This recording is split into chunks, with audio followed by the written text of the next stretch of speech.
तो नमस्कार दोस्तों, आपका स्वागत है हमारे ब्लॉग में। हेलो दोस्तों, गुड मॉर्निंग। कैसे हो आप लोग?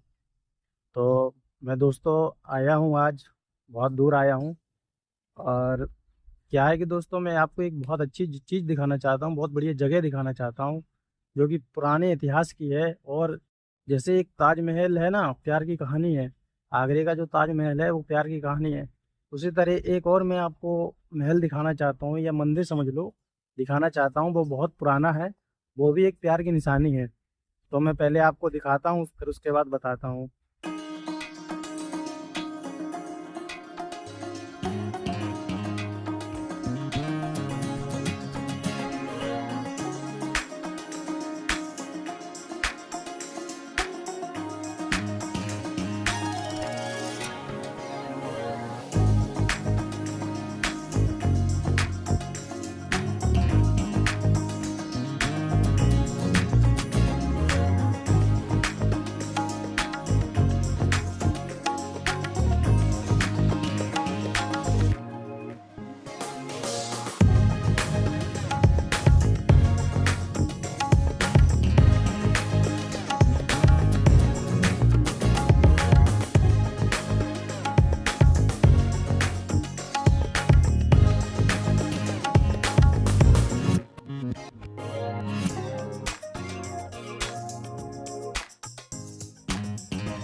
तो यहाँ पे क्या है कि बहुत बड़ा ग्राउंड है, जो कि यहाँ पे शुद्ध वातावरण और शुद्ध हवा मिलती है।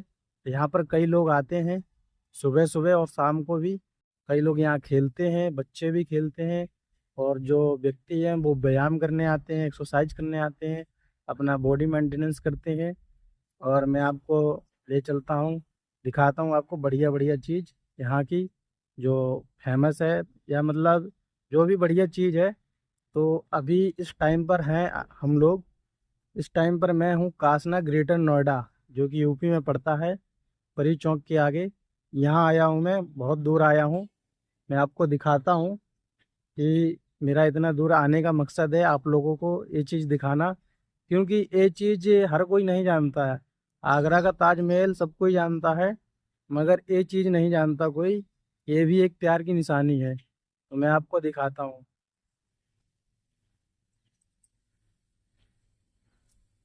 तो देखो दोस्तों, ये है पीछे जो बना हुआ है। हाँ हाँ, यही यही एक प्यार की निशानी, राजा और रानी की। इसकी कहानी हम आपको बताएंगे, जरूर बताएंगे। तो पहले आप ये देख लीजिए कि किस तरह का बना हुआ है, कितना पुराना है। कई सालों हजारों वर्ष पुराना है। ये देखो कैसे बना हुआ है। और यहाँ पर क्या है कि एक वृक्ष है, जो कि उसका है पीपल का पेड़ है। पीपल का पेड़ है, बगल में जस्ट लगा हुआ है नीम का पेड़। और उसकी जड़ों से होते हुए एक कुआं गया हुआ है, जो कि बहुत पुराना है। वो भी मैं आप लोगों को दिखाता हूँ। तो यह है पीपल का पेड़, ये देखो, ये पेड़ लगे हुए हैं। अब मैं आपको कुआं दिखाता हूँ। तो ये देखो दोस्तों, ये वृक्ष लगा हुआ है, आप देख सकते हो, पीपल का वृक्ष है। और यही वृक्ष है पीपल का, ये नीम का वृक्ष है जस्ट उसके बगल से। और मैं आपको इसी के नीचे देखो कुआं दिखाता हूँ।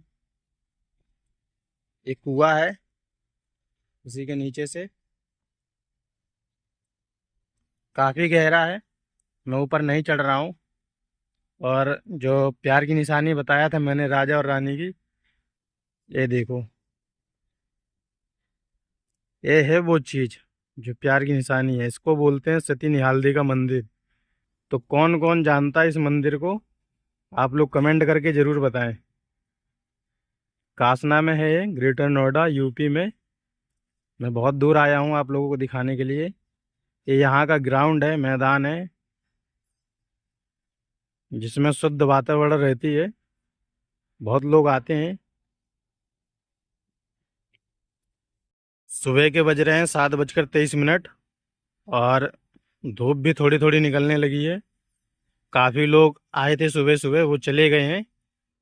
तो ये यहाँ का ग्राउंड है, आप देख सकते हो। यह एक गेट है जो कि कंपनी की तरफ रास्ता गया हुआ है, और एक कासने की तरफ से आया हुआ है।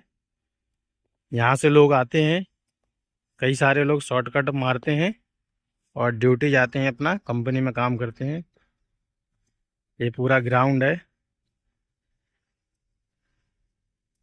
हाँ, ये कुआं है।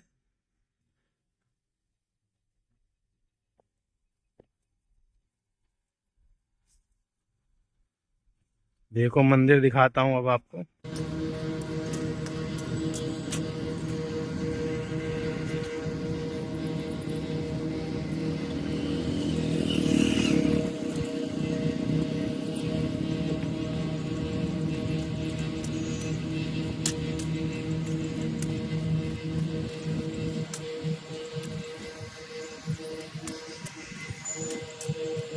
तो मैं आपको बताने जा रहा हूँ कि ये जो मंदिर है, इसे सती निहालदे के नाम से जाना जाता है। और ये कासना में है, जो कि कासना का नाम पहले कोसलगढ़ था। ये हजारों साल पहले की बात है। तो दोस्तों, इस मंदिर को सती के नाम से भी जाना जाता है। जब भी प्रेम की बात आती है, जब भी प्रेम की बात आती है, तो आप लोग सिर्फ ताजमहल को ही जानते होंगे, जो कि आगरा में है। वह एक पर्यटक है। आप लोग जानते होंगे कि ताजमहल जो है वो प्यार की निशानी है, लेकिन आप ये नहीं जानते होंगे कि ग्रेटर नोएडा में भी एक मंदिर है जो कि प्यार की निशानी है। तो दोस्तों, क्या आप जानते हो कि ग्रेटर नोएडा में भी एक ऐसा मंदिर है जो कि काफ़ी प्राचीन है और काफ़ी प्रचलित है। तो चलिए हम आपको आगे की कहानी बताते हैं। तो आज हम जो सती निहालदे का मंदिर आपको दिखा रहे हैं, उसके बारे में बताते हैं। ये एक सच्चे प्रेम की कहानी का प्रतीक है। अपनी पत्नी के सती होने पर कीचरगढ़ के राजकुमार ने अपनी पत्नी के याद में इसको बनवाया था। पुरानी यादों और बुजुर्गों के मुंह से सुनी कहानी के अनुसार के आधार पर राजस्थान के कीचरगढ़ के राजकुमार शिकार खेलते खेलते यहाँ पर आ पहुँचे थे। जैसे ही उन्होंने राजकुमारी को देखा तो राजकुमारी के ऊपर मोहित हो गए थे। नर सुल्तान फूल कवर के साथ यहाँ आए थे और रात में आराम करने के लिए यहीं रुक गए। उसके बाद उन्होंने निहालदे के साथ शादी करने का प्रस्ताव रखा। कासना के राजा मग ने दोनों की शादी कर दी, और शादी करने के बाद जब राजा अपनी रानी को लेकर, निहालदे को लेकर केशवगढ़ पहुंचा, वो अपनी पत्नी निहालदे को लेकर केशवगढ़ इसलिए गए थे फूल कवर के साथ, क्योंकि उनके पिता ने शादी के बाद उनको अपने मतलब घर से निकाल दिया था और अपने क्षेत्र से निकाल दिया था। इसलिए वो केशवगढ़ गए थे और केशवगढ़ में रुके। नर सुल्तान के साथ निहालदे को देखकर फूल कवर के मन में लालच आ गया और उसे पाने की लालसा करने लगा।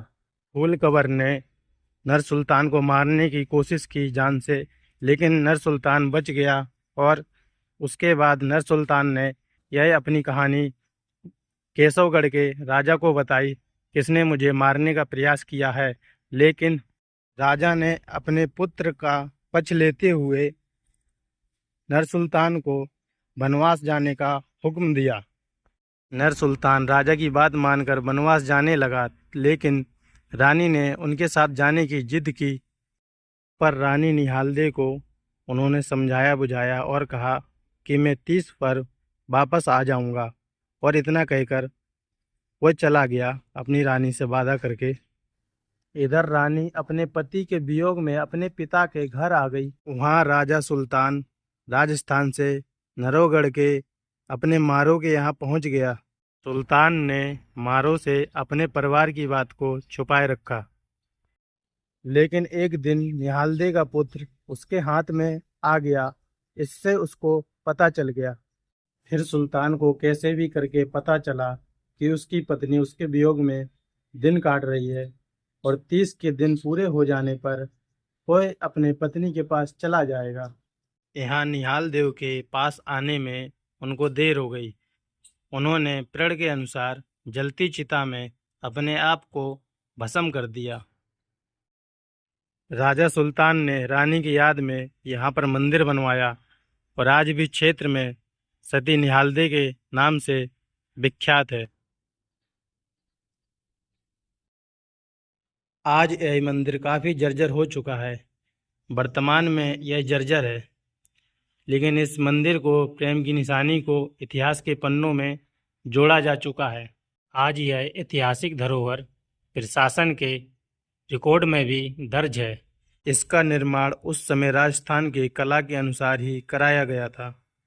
यहाँ पर राजस्थान के लाल बलुआ पत्थर का इस्तेमाल किया गया था और यहाँ के लोगों की मांग पर स्थानीय पार्क बनाया गया है और भी विकास कार्य यहाँ पर किए जाने बाकी है।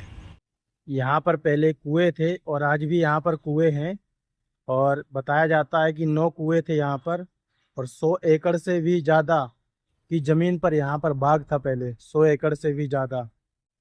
और उन दोनों की प्रेम कहानी सावन के महीने की थी। सावन का वो महीना था।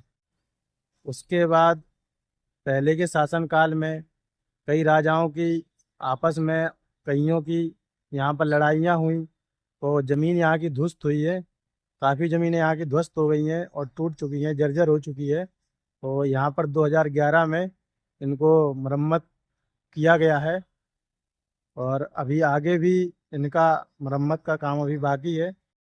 तो यही हमारा एक ऐसा ऐतिहासिक धरोहर है जो कि पूरे विश्व में जैसे ताजमहल को देखने लोग आते हैं, उसको पर्यटक के रूप में जाना जाता है, वैसे ही ये भी एक सच्चे प्रेम कहानी की निशानी है।